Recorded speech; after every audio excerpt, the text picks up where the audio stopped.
En esta conferencia, las diapositivas estarán en italiano y yo, sin embargo, voy a hablar inglés. Espero que esto no les confunda a ustedes ni a los intérpretes, dice el orador. Bien, me llamo John Scoils y estoy en el London School of Economics, de la London School of Economics and Political Science, el Centro para Filosofía y Ciencias de la Vida. Recientemente hemos pasado al University College de Londres y ahora estoy en un departamento que se llama el Centro para Matemáticas, Física y las Ciencias de la Vida y Biología Experimental. Es decir, que cubro una gama muy amplia, desde lo que es la filosofía, que era mi tema en principio, a la biología. El título de esta presentación se refiere a cómo nos hace humanos el cerebro humano. Y la presentación que voy a hacer, les hablaré de todo esto, pero luego también volveré a hablar sobre este tema. El tema va a tratar de comunicación y, sobre todo, comunicar la comunión, el acoplamiento. El primer punto que quiero comentarles de Steven Pinker dice que no son los genes, que son los que nos programan y los que nos facilitan facultades cognitivas. Esto creo que está equivocado y voy a demostrar que está equivocado. Y lo voy a demostrar que está equivocado en dos aspectos. Un debate de neuroplasticidad que no se debate demasiado, pero que me parece muy profundo y necesario para comprender nuestra propia naturaleza y la de la evolución humana. Y por otra parte, los otros factores cerebrales, aquí la expansión de nuestro cerebro, el mayor tamaño de nuestro cerebro, que es importantísimo para llegar a comprendernos. El segundo aspecto del que quiero hablar es por qué somos distintos de un chimpancé. Y esto está en la naturaleza de nuestras relaciones y nuestros nexos.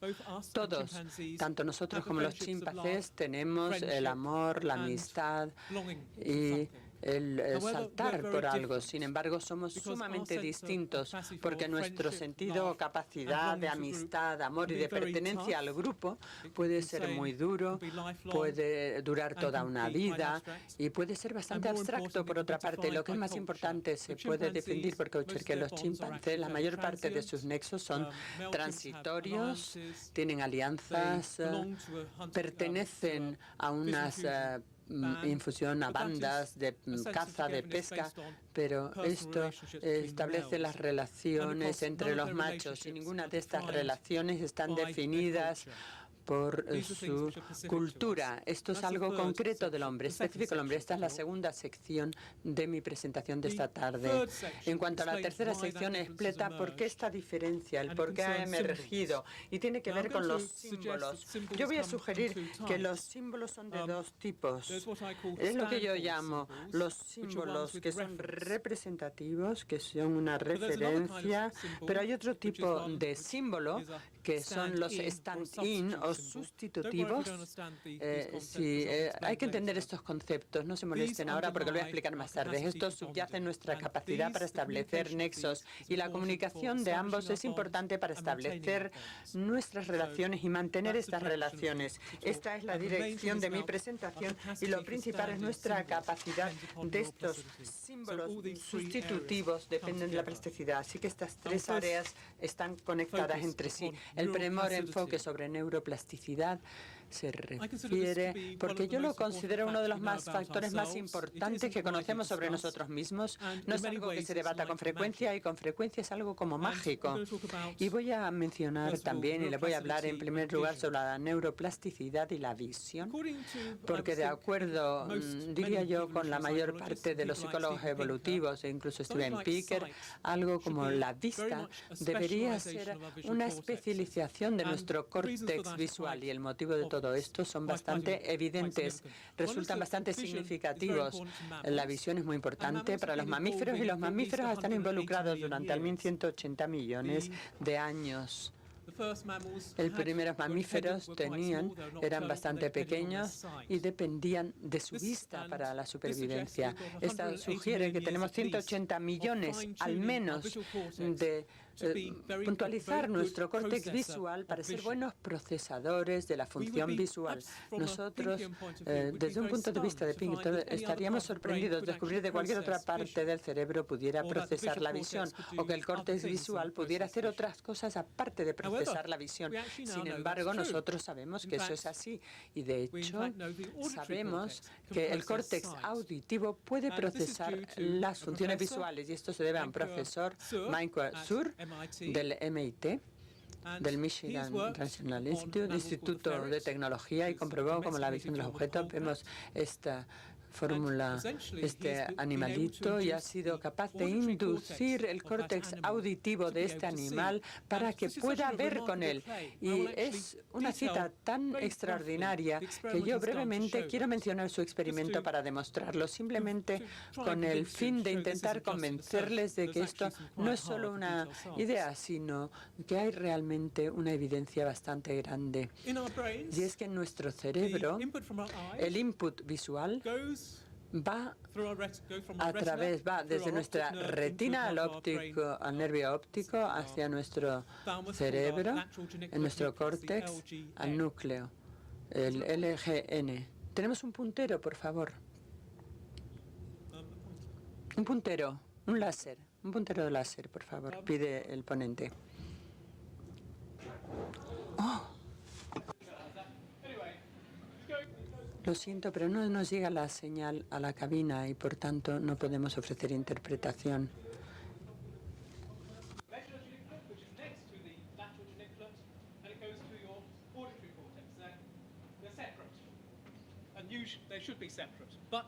Están separados y deben estar separados, pero, sin embargo, lo que observó este catedrático, lo que observó el profesor, lo que hizo el profesor Sur es que hizo dos lesiones en el cerebro de este animal recién nacido. En primer lugar, destruye el input que va desde el oído al núcleo, así que no tenía ningún tipo de recepción. Y luego establece este otro núcleo, es decir, que a través de la retina no tenía fórmula. Que lo que ocurre es que va al núcleo y se dirige al MGN. From there, that input is projected up to what would have been the auditory cortex. Except it doesn't become an auditory cortex, it becomes a visual cortex. En un córtex visual con este tipo de operación.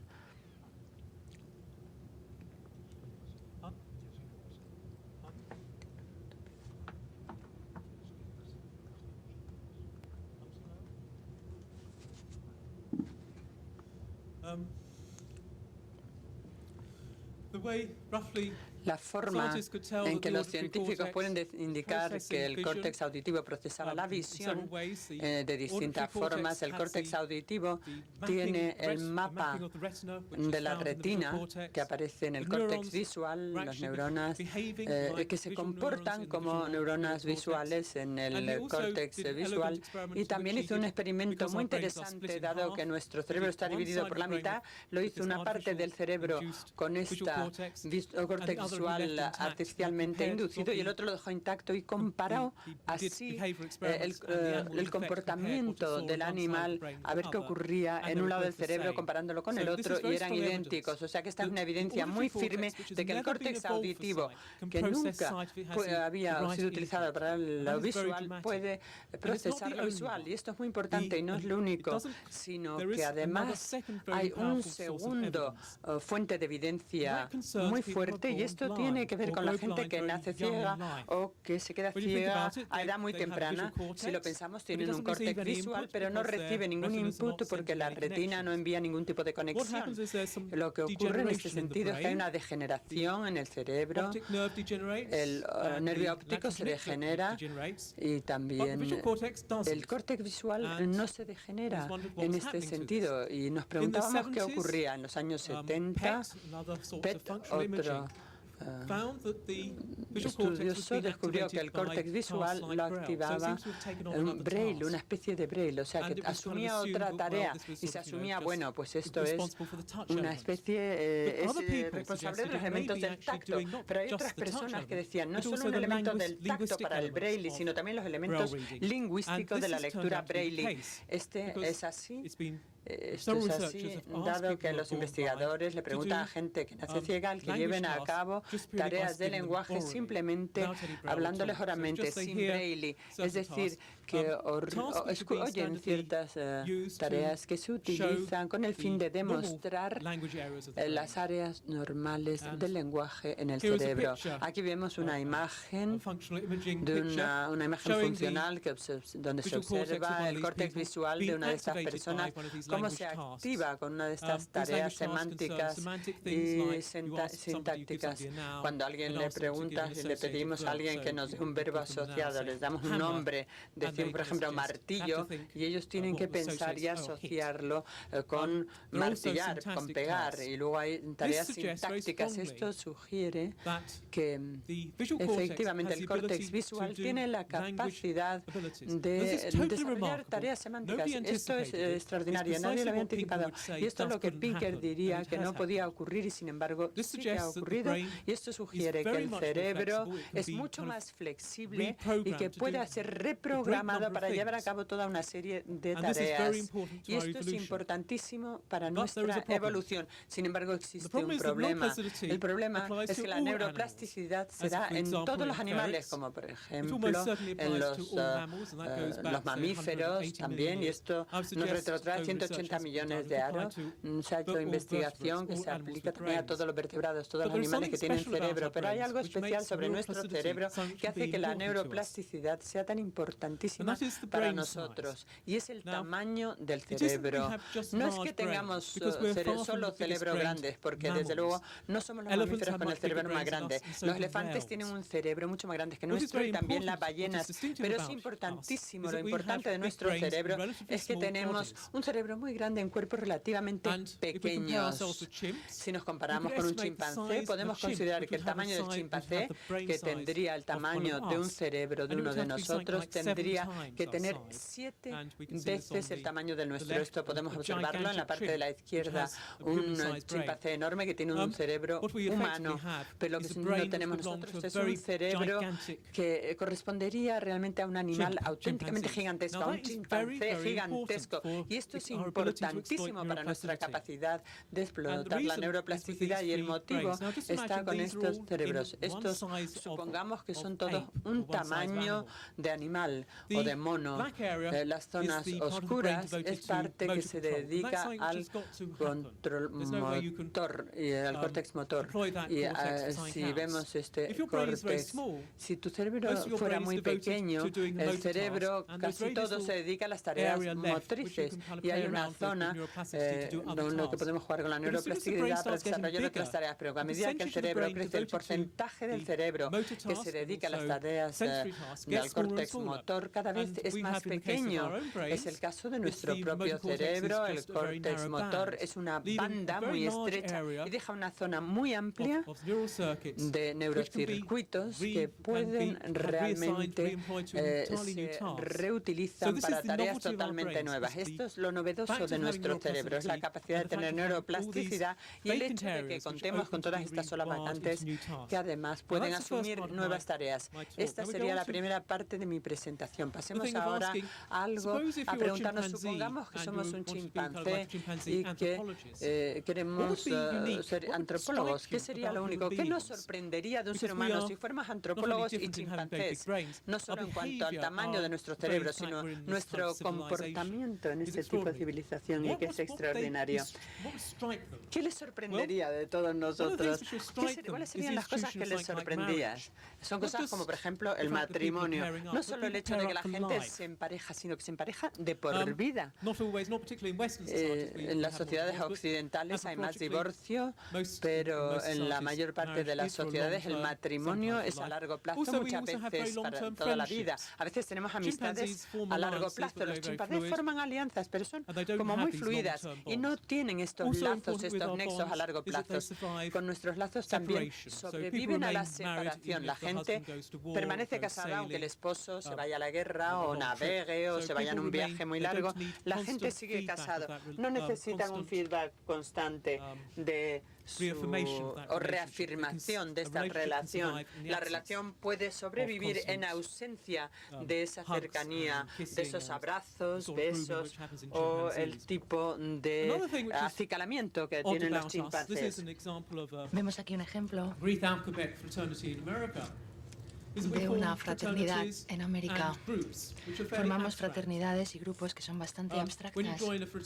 Cuando uno se une en América a una fraternidad, se está uniendo a una especie de hermandad de gente, no solamente los compañeros de cursos, sino compañeros de otros cursos. Estamos hablando de un grupo abstracto, cosa de la que carecen los chimpancés.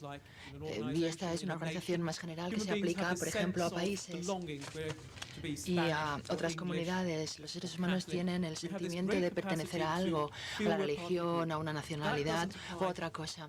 Esto no se aplica a los chimpancés para nada. Y luego hay otro tipo de vínculo que establecemos que no establecen los chimpancés. Me refiero al vínculo que establecemos con Dios. No quiero decir con esto que exista Dios ni la religión. Solo digo que los seres humanos tienen una necesidad aparentemente grande de establecer estos vínculos religiosos. En otras sociedades más antiguas pueden ser los antepasados míticos, o en los griegos puede ser la mitología, y luego ya tenemos las grandes religiones monoteístas. Esto es muy raro. ¿Por qué tenemos los seres humanos estos vínculos? Los chimpancés sí establecen vínculos, tienen amigos, conocen las emociones, pero no este tipo de afiliaciones y relaciones a las que me he referido. El motivo que explica la diferencia son los símbolos. Aquí vemos una imagen que todos conocemos, la boda de Elvis Presley, con una enorme variedad de símbolos, rituales nupciales, que son muy importantes para recordar a la gente que están vinculados a alguien, aunque no estén ahí físicamente esos alguienes. Y también estos ritos sirven para hacer la relación pública, le permite a la sociedad definir la relación, definir lo que es un matrimonio. Otra cosa. Aquí tenemos a estas fraternidades a las que me he referido anteriormente. Vemos la cara de una persona muy famosa, Bush, que pertenece a una de las sociedades de calaveras y huesos de la Universidad de Yale, Skull and Bone. La suya tiene nada más que 800 miembros y se identifican por esta señal tan peculiar con las manos.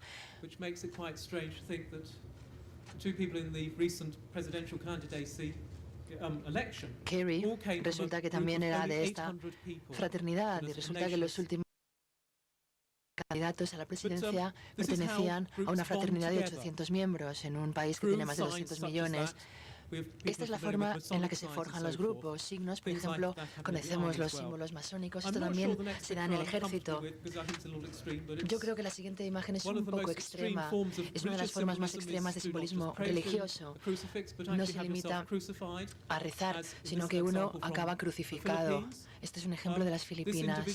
Esta persona no siente que le hayan clavado con clavos en una cuerda. Siente que está participando y en comunión con su fe.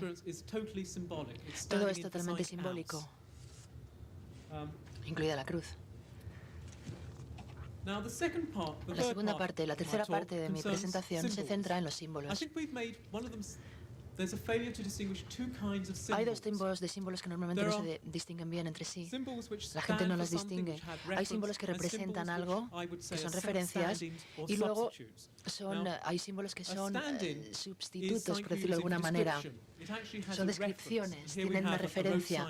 Aquí tenemos, por ejemplo, una señal de tráfico que indica la presencia de ciervos, y luego a la derecha vemos la referencia de la señal de tráfico, un ciervo cruzando la calle. Estos son símbolos, lo que entendemos casi todos por símbolos. Pero si hablamos de símbolos sociales, como los que mencionaba anteriormente, por ejemplo, alianzas o el signo de Bush fraternidad secreta no tienen referencias tan obvias. Tenemos entonces que entender qué es lo que soporta estos símbolos. Yo sugiero que son símbolos de sustitución y lo que sustituyen son inputs innatos en nuestros circuitos emocionales, señales, por lo menos en el caso de nuestras emociones y vínculos y nexos. Un ejemplo muy sencillo para explicar esta idea, que se acepta mucho en el campo del desarrollo infantil. La forma en la que un niño utiliza, por ejemplo, una manta de seguridad o una telita que les da seguridad como sustituto de sus madres. Para este niño, no es que tenga entre las manos un trozo de tela, su cerebro reacciona ante esta tela como si fuese su mamá, como vemos aquí. Los circuitos neuronales responsables del sentimiento de seguridad se activan cuando el niño utiliza esta seguridad, la que le da esta tela. Este es un ejemplo de un símbolo, algo que asume el papel de otra cosa. Esto ocurre también en las emociones humanas, como por ejemplo el miedo. Aquí tenemos, por ejemplo, los símbolos que sustituyen el miedo, pues son cosas que nos dan mucho miedo normalmente, por las que sentimos un miedo innato, como las serpientes o, por ejemplo, un león. Un león puede ser una señal o un input muy claro para inspirar miedo, desde luego entre los chimpancés y entre muchos humanos también, pero también hay otros inputs de este tipo, señales de sustitución, como por ejemplo la calavera con las tibias o la señal que todos conocemos de radiación. Y en otras culturas, el mal de ojo. Son cosas que proporcionan otra señal y que activan los circuitos del miedo en el cerebro. Esto es lo que yo sugiero subyace en los símbolos de sociabilidad. Aquí parece que las piezas encajan entre sí. Todo esto tiene que ver con la neuroplasticidad. Lo que ha permitido la neuroplasticidad es permitir el recableado de muchos circuitos, como por ejemplo en este caso el del miedo, para permitir la entrada de otras señales o inputs. Antes hablábamos, por ejemplo, de símbolos sociales. Por ejemplo, una alianza de matrimonio. Si uno es un chimpancé, establece vínculos mediante contacto directo, abrazos, despioje. Y para el apareamiento, un contacto sexual e intenso. Sabemos que el apareamiento en muchos o la fertilidad en muchos animales depende de la liberación de oxitocina que se da después del orgasmo. Pero estas son cosas transitorias de personas que se ven todos los días o que se ven de vez en cuando, lo cual limita estos vínculos. También son intercambios muy privados, muy íntimos.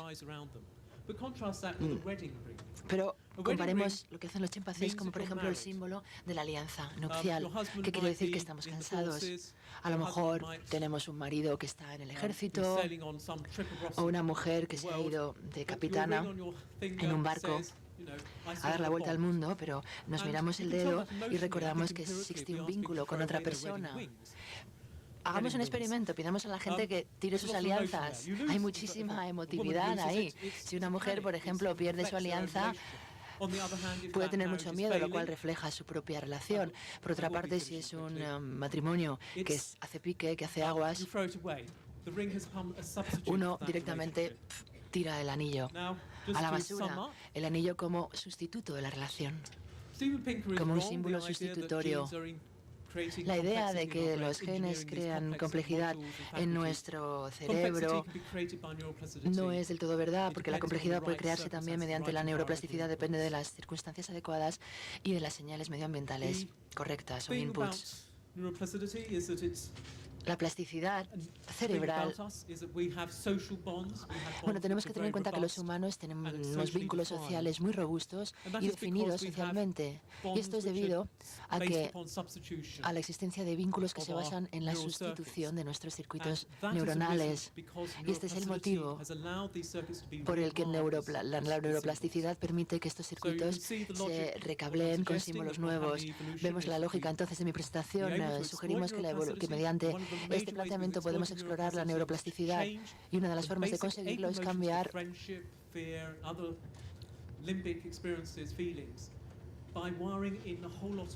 sustituir grandes emociones por símbolos para acrecentarlas. Es decir, la amistad no tiene que basarse únicamente en un contacto físico o en ver a esa persona todos los días. Puede convertirse en una amistad de por vida porque hay un símbolo que la sustenta. Y esta explicación se aplica a muchísimos otros vínculos humanos. Con esto llego al final de mi presentación. Quiero mencionar al coautor del libro. Muchas de las ideas que he mencionado aquí, sobre todo en el desarrollo del simbolismo en la neuroplasticidad, se detallan mucho más minuciosamente en este libro. Muchas gracias.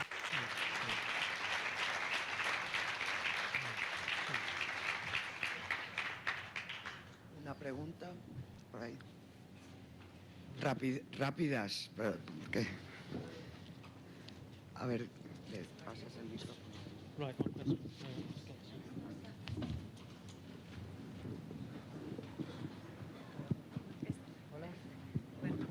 John. Yeah, over here. Yeah. I see you. Yo te veo a ti, pero In tú a mí no. Dr. Sear's experiments, En los experimentos de Sear con el tejón, cuando la corteza auditiva se convierte en corteza visual, ¿los tejones podían también oír? Lo siento, el micrófono está desconectado. We can't hear either.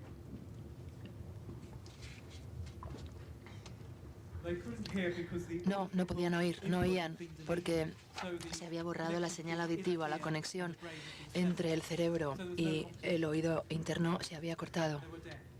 Estaban sordos, por lo menos en el oído que habíamos tratado.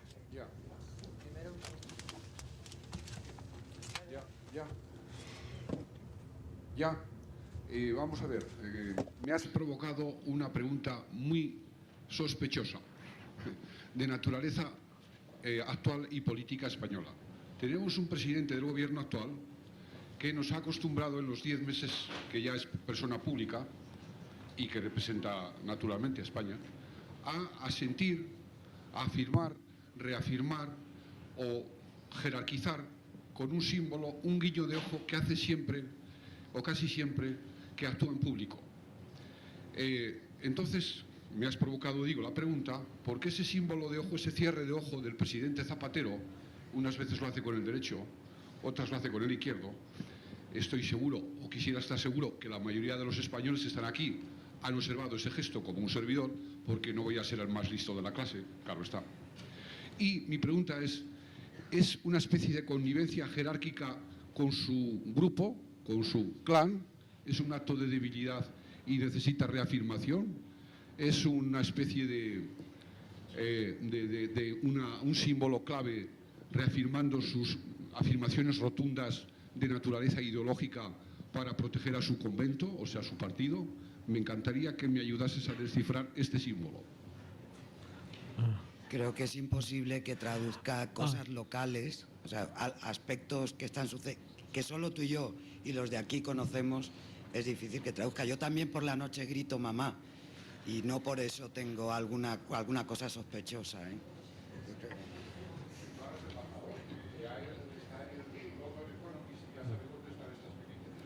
Right. Es demasiado local esta cuestión. Yo no he visto este gesto y desconozco el contexto en el que lo hace. Parece más bien una especie de estos tics que utilizan, o muletilla que utilizan los comediantes, los humoristas. No sé si a lo mejor es un tic nervioso. No sé cuál es el contenido simbólico de este símbolo, de este signo, si otras personas de su partido lo utilizan. Hay muchísimos factores contextuales que habría que tener en cuenta para responder su pregunta. Yo no sé si forma parte o no de una fraternidad privada en la que todos se guiñan los ojos cuando se ven. No tengo ni idea. Tendría que saber muchísima más información sobre la política local para responder su pregunta.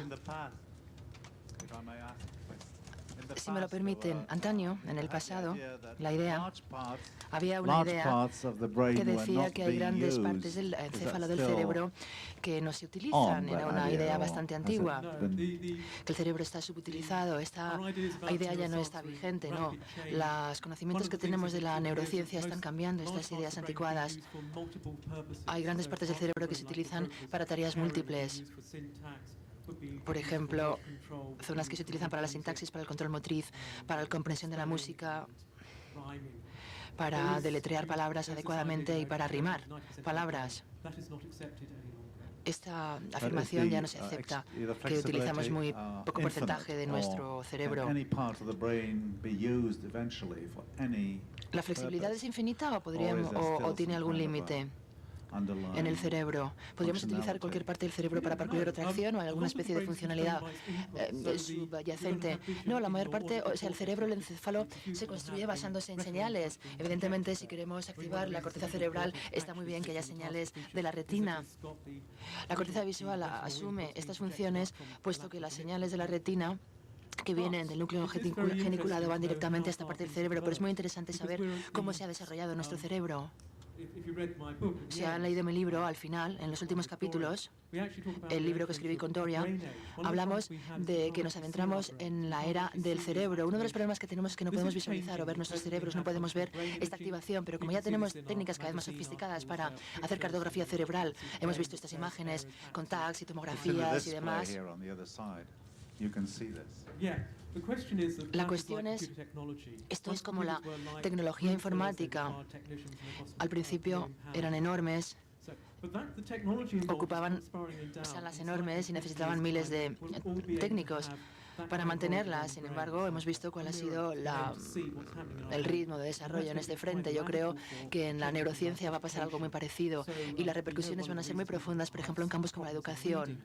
Personas con problemas de lectura, la dislexia, son personas que parece que están utilizando el hemisferio del cerebro que no tienen que utilizar para esta tarea. Si conseguimos cambiar este funcionamiento, resulta que una vez que aprenden a hacer las cosas mejor, cambian el hemisferio cerebral que participa en estas actividades. Yo creo que en los próximos años veremos cambios de gran calado en los conocimientos del desarrollo cerebral. También quiero señalar una de las peculiaridades que tenemos como seres humanos. Somos la única especie que cambia de forma radical, de forma constante. La mayor parte de las especies animales viven en las mismas circunstancias en las que evolucionaron. Nosotros no. Nuestros cerebros, nuestros genes evolucionaron para ser cazadores, recolectores en la sabana africana. No evolucionaron para vivir en naciones-estado.